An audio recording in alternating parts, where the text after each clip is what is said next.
What if I told you that menopause doesn't just happen?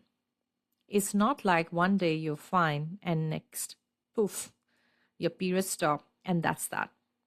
At least I used to think that long time ago. There is a long transition before you get there.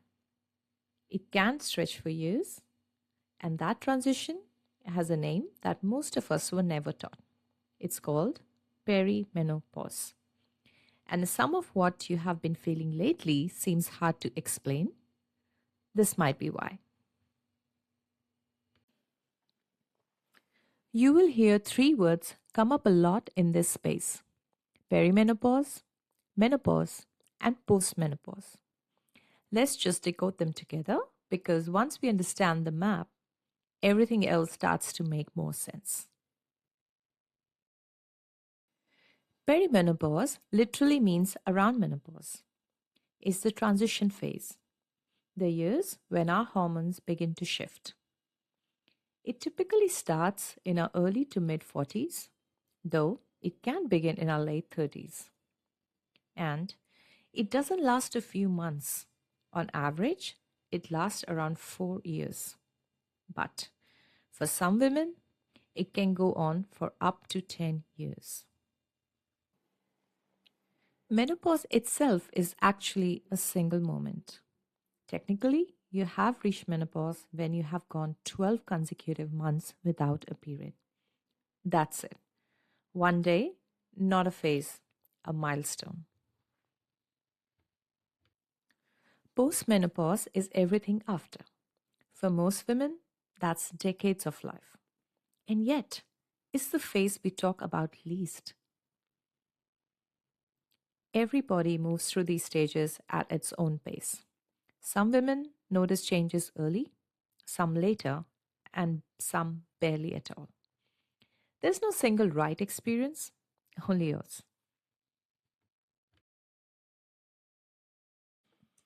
Many of us have been to the doctor and got a FSH, which is the follicle stimulating hormone test run, which of course has come out normal. Don't let that stop you. During perimenopause, our hormones don't just gradually decline, they fluctuate unpredictably, up and down, and sometimes wildly. Our FSH levels can be 6.5 on a Monday and jump to 30, which is considered in the menopausal range, by Friday. It literally is a moving target.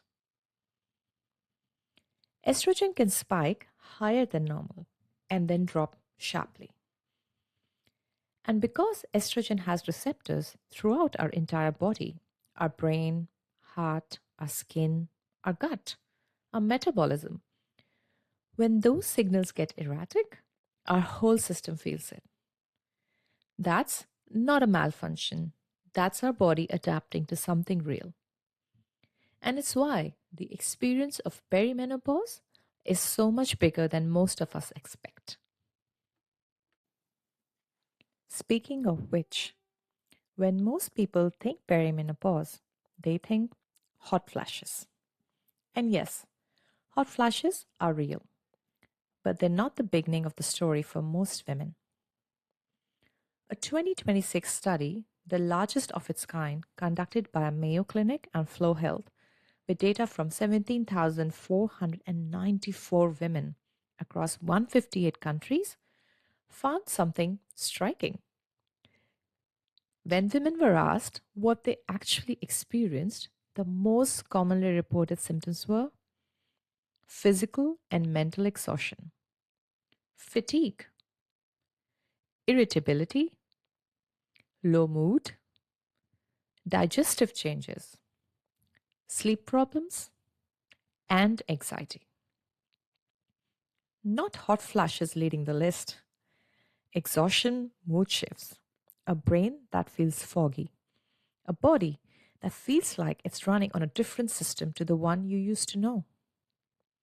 So, if that's been your experience, you're not imagining it.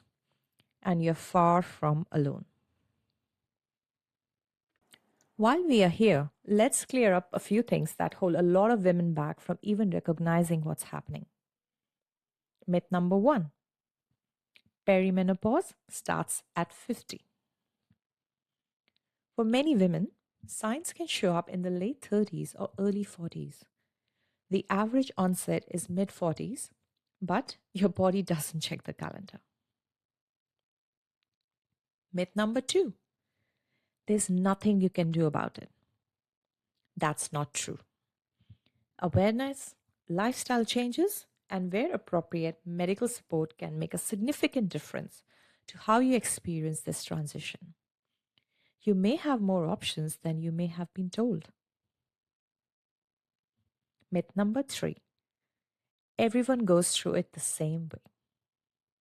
Absolutely not. Some women sail through this with minimal disruption.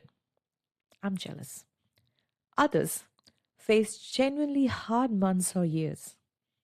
The same women can have a very different experience than her mother, her sister, her best friend. Your journey is yours. Here's what knowing all of this changes. When you understand what's happening, when you have a name for it, you stop blaming yourself. You stop telling yourself you're stressed or lazy or not coping as well as you should be. You realize your body isn't failing you, it's transitioning. And that awareness, that simple shift from confusion to understanding, is genuinely powerful. It changes how you talk to your doctor, how you talk to the people around you, and how you talk to yourself. If any of this has landed today, if some part of you thought this explains something, that's exactly why this channel exists. We are going to keep peeling back the layers in plain language and without the overwhelm. Because nobody told most of us about this chapter in our life.